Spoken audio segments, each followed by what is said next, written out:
Hey, what's going on, everybody? This is Ace, and I'm back with another reaction video. Here we go.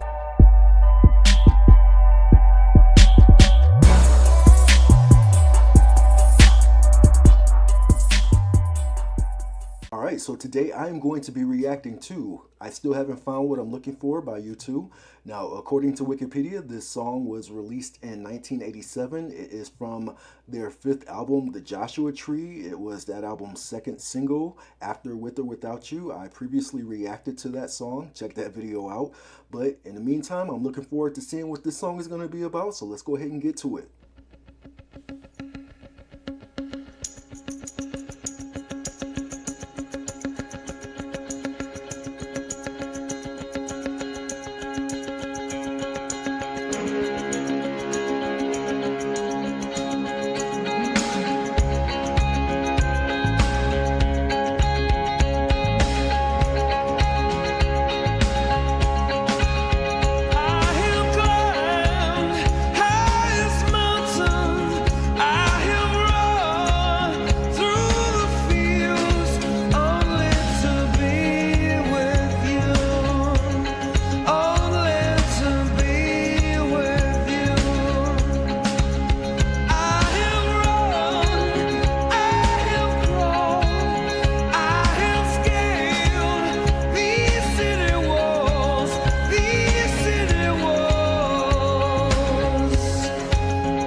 All right, let's pause for a minute. So, this thing damn near gives me chills. Sonically, the song feels very mysterious and has a sort of a spacious, echoing sound effect that creates the images that he's talking about in the verses of scaling walls and climbing mountains. So yeah, so far so good. Let's keep going.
right, I still haven't found what I'm looking for. Let me get into what I think the song is about. So, from the title on down, the song seems to be about like a search for enlightenment, the emptiness that wants to be full. It's sort of a sad, brilliant, and honest gospel about anyone going through like an existential spiritual crisis. There seems to be like an intimate sense that all is achievable, yet knowing what is actually valuable is like nearly impossible. So in tone, it feels like a pensive and slightly sobering bleed over from With or Without You, but with a slightly less pessimistic and more anthemic tone to it. The music pounds and pulsates and has a lot of instrumental color with an almost church-like quality to it. There's a moment about halfway through where we hear a bunch of different guitar sounds, rhythmic clicks, soft keening wails, and straightforward acoustic strums. In their totality, those impassioned guitars make a deeply comforting auditory sound. The combination of guitars, impassioned vocals, and I want to say the tribal drumming creates this kind of like a tension during the verses that bursts into like a roundabout rapture during the chorus. It authentically feels vocally and lyrically like a frustrated rant at God, but in a somewhat heartwarming and endearing and yet still hopeful kind of a way. Lyrically, the song walks a compelling line of histrionic protesting and enduring optimism. Bono absolutely kills the vocals on this, belting out the bigger notes in an exuberant yet self-effacing way. The backing vocals add a sort of echoing expansiveness to the song, underlining Bono's notes but never overshadowing them. What else? I would say there's some really subtle but clever harmonies in the texture of the verses and the main chorus. The choir effect in the verses, and especially on that huge chorus, just works wonders. The video.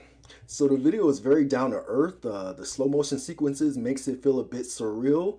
I see that it was shot in Vegas. I'm thinking the location may have been somewhere near the old Riviera Casino that unfortunately closed before I could go. U2 seems to be happy walking around this living piece of American iconography. Those casino workers and people who just happened to be in Vegas that day all seem psyched to see U2 there shooting a video. So I would give the song a letter grade of an A+. It has stellar production work. The song has this kind of an everyman quality to it set against an almost rock gospel mode. It's one of those sing-along songs that compels the listener to want to participate. The video, I would give a letter grade of a B+. It's a down-to-earth, feel-good type of video. The crowd interaction is cool and the band comes off as very humble. That these don't appear to be hired extras, but rather real people, I think makes it that much more charming and cute. Offhand, it doesn't match the theme of the song, but there is an interesting and implicit juxtaposition and a setting that the spiritual yearning against like the backdrop of like blinking lights and gambling, it just kind of makes it that much more kind of intriguing in my opinion. But overall, the grade for this will be an A. I definitely think that this is iPod and playlist worthy, but what do you think? How do you feel about U2's I Still Haven't Found What I'm Looking For? Leave me some comments, like and subscribe, and until next time, peace.